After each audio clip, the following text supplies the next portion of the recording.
Off by answering the question, when is worship out of order? And I used quite a few different places in the Bible. Acts 17, worship is out of order when we serve God or we worship God ignorantly. I pointed out the fact that worship is out of order when we worship that we know not of. John chapter 4, I pointed out the fact that when we will worship, that is out of order, and quite a few other examples of the same. And then I went to the historical perspective of worship, saying that the worship of the New Testament church was born into the Old Testament culture. And in that culture, there was much singing, antiphonal singing, and so forth and so on.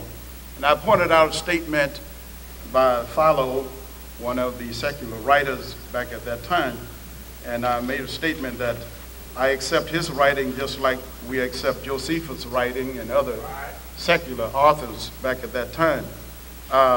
Just like I accept the fact that we had World War I. I was not back there, but I believe we had it. And so I accept some of these facts, not as inspired, please understand, but a statement of fact.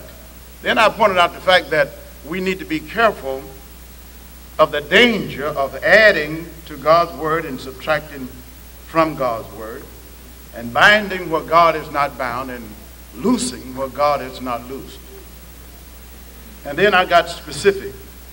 When we talk about worship being out of order, it was my impression that we would be talking about hand clapping. So you don't misunderstand me. I said hand clapping. Leg slapping.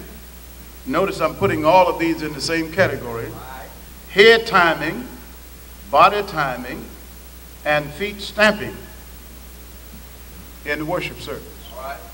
It seems like we have a problem with at least one of these, and that is hand clapping or double hand clapping. And it must be the noise, because deductive reasoning will have you to believe that as long as we are just slapping our leg, we're okay. Patting our feet, we're okay. Or bowing our heads or moving our bodies, we're okay.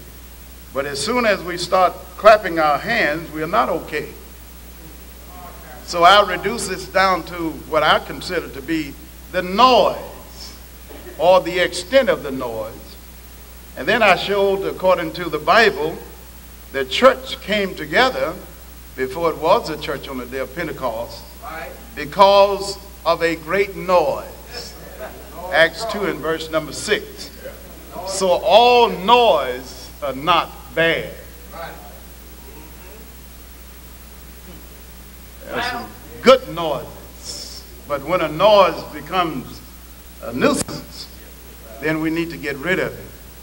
But we cannot disqualify something simply because it is noise. That was my point. And then I went ahead to talk about the fact that I believe we have to put hand clapping under the umbrella of expediency. Something you can do or you don't have to do it. And if one church can do it and get by with it and the members are happy, leadership is happy, let them clap. If I can't do it where I preach, then we won't do it. But we shouldn't have that as a test of fellowship in the church. And I close by saying that, and I'll just say this, give this one passage. According to Luke 7, verse number 36 through 47, you remember the lady with the alabaster box? How the disciples